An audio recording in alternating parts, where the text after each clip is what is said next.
Good morning everyone. हम लोग पिछले लेक्चर में पढ़े थे सेडिमेंटेशन के बारे में। तो वहाँ से हम लोग सेटलिंग वेलोसिटी निकालना सीखे थे। आज उसके हम कंडीशन देखेंगे कि सेटलिंग वेलोसिटी कैसे अफेक्ट कर रहा है आपका। तो यहाँ पे तीन तीन कंडीशन होता है आपका, लेमिनार, दूसरा टर्बुलेंट और तीसरा आपका ट्रांजिशन। तो पहला है आपका जब फ्लो आपका लेमिनार हो, तो उस केस में अब लेमिनार बोलते कि इसको कौन कौन सा कंडीशन है लेमिनार का।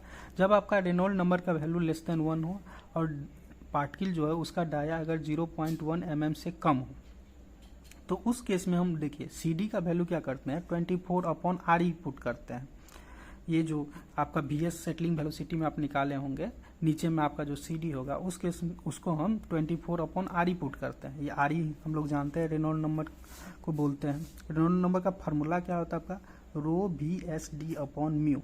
रो आपका क्या होता है, डेंसिटी ऑफ वाटर। VS आपका क्या होता है, सेटलिंग वेलोसिटी। और म्यू आपका क्या होता है, डायनामिक विस्कोसिटी। हम लोग डायनामिक विस्कोसिटी को हम लोग काइनेमेटिक विस्कोसिटी के टर्म में भी लिखते हैं। इसका क्या फार्मूला होता है आपका, रो/म्यू। तो यहाँ से जो आपका RE का फार्मूला जो होता है वो आपका VSD/न्यू हो जाता है आपका।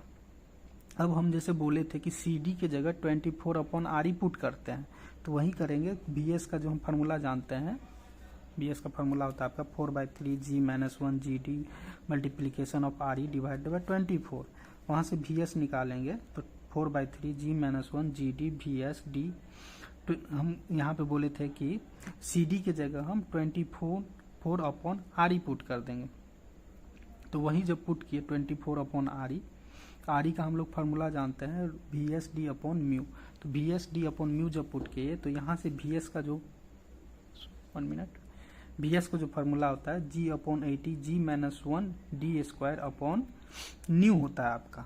तो ये जो फार्मूला था ये आपका स्टोक्स लॉ दिए थे। तो अगर आपको क्वेश्चन में अगर कभी भी पूछे कि स्टोक्स लॉ से हमारा सेटलिंग वेलोसिटी बताए, तो ये मेनली फार्मूला होता है जो कि हम लोग हर क्वेश्चन में, ज़्यादातर क्वेश्चन में यही फार्मूला यूज होता है। तो ये बहुत इंपॉर्टेंट फार्मूला है। फिर से पढ़ देते हैं, VS=G/80G-1D² अब हम लोग पढ़ रहे हैं VS=G/80G-1D² रो/म्यू। हम लोग काइनेमेटिक विस्कोसिटी को डायनामिक विस्कोसिटी के टर्म में लिख रहे हैं। तो काइनेमेटिक विस्कोसिटी जो होता है आपका डायनामिक विस्कोसिटी अपॉन रो होता है, डेंसिटी ऑफ वाटर के बराबर होता है। यहाँ तक आपका ये दो मेन फार्मूला था आपका जानने, ये हम पढ़ लिया अभी तक। अब हम लोग आगे पढ़ेंगे आपका कि टेम्परेचर फॉर्म में हम कैसे सेटलिंग वेलोसिटी कैलकुलेट करते हैं। तो इसका फार्मूला होता है आपका, देखिए VS=418 bracket G-1D² bracket 3T + 70 divided by 100। इसमें जो होता है आपका क्या कि D को आपको mm में रखना पड़ेगा और T को आपको डिग्री सेल्सियस में रखना पड़ेगा। इससे जो आपका सेटलिंग वेलोसिटी आएगा वो आपका mm/सेकेंड में होता है। यही यूनिट आपको यूज करना है। ये क्वेश्चन आएंगे, इस पर हम क्वेश्चन भी करेंगे आगे। तो ये था आपका लेमिनार का कंडीशन। अगर अगला हम लोग पढ़ रहे हैं जब आपका ट्रांजिशनल कंडीशन हो, तो उसमें होता क्या ट्रांजिशनल कंडीशन में आपका कि रेनॉल्ड नंबर का जो वैल्यू होता है उसके इस केस में 1 से लेके 10⁴ के बीच में होता है। और डाया जो पार्टिकल होता है, पार्टिकल का जो डाया होता है वो आपका 0.1 mm से लेके 1 mm के बीच में होता है। हम लोग जानते भी हैं रेनॉल्ड नंबर का फार्मूला क्या होता है आपका, रो VSD/म्यू। वही यूज करते हैं जो पिछले बार यूज किए थे। और दूसरा काइनेमेटिक विस्कोसिटी के टर्म में VSD/न्यू होता है।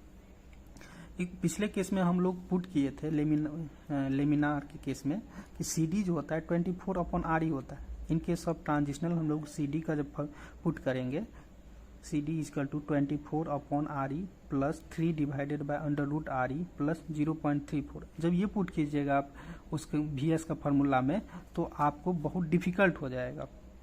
वो कंसीडर हम लोग नहीं करते हैं। तो हम लोग टेम्परेचर वाला जो पढ़े थे पिछला में, वहीं दूसरा फॉर्म जो टेम्परेचर वाला था उसको यहाँ पे हम यूज करते हैं। तो ये होता है आपका VS=418 G-1D 3T + 70 divided by 100। कोई ज़्यादा डिफरेंस नहीं है, वहाँ D² था, यहाँ D होता है। जो D होता है हम लोग यहाँ पढ़े भी थे कि D हम mm में रखते हैं और टेम्परेचर है जो हम डिग्री सेल्सियस में रखते हैं। यहाँ से जो आपका सेटलिंग वेलोसिटी आएगा वो आपका mm/सेकेंड में आएगा। हम लोग अभी तक 2 कंडीशन के बारे में पढ़ चुके हैं। अगला कंडीशन है कि अगर आपका फ्लो जो हो वो टर्बुलेंट हो। इसमें जो होता है आपका स्टोक्स लॉ वैलिड नहीं होता है, इसमें हम न्यूटन इक्वेशन को वैलिड करते हैं। पहला बात कि टर्बुलेंट फ्लो बोलेंगे कब, जब आपका आर ई का वैल्यू 10⁴ से बड़ा हो और जो आपका पार्टिकल का डाया है वो 1 mm से बड़ा हो। तो उस केस में जो सी डी जो होता है वो पुट करते हैं वो 0.4 लेते हैं। तो यहाँ से सेटलिंग वेलोसिटी जो होता है वो निकल के आता है आपका 1.8 √g-1 GT। यहाँ जी आपका स्पेसिफिक ग्रेविटी है, स्मॉल जी आपका एक्सलेशन ड्यू टू ग्रेविटी, और डी जो है पार्टिकल का डाया है। तो अभी तक हम लोग पढ़ चुके हैं आपका सेडिमेंटेशन के बारे में, सेडिमेंटेशन का क्या क्या कंडीशन है। अगले लेक्चर में हम लोग पढ़ेंगे सेडिमेंटेशन का टैंक का क्या क्या टाइप है, उसके बाद हम लोग उस पर न्यूमेरिकल करेंगे। Thank you everyone. अगर आपको वीडियो पसंद आया हो तो सब्सक्राइब कर दे चैनल को। Thank you.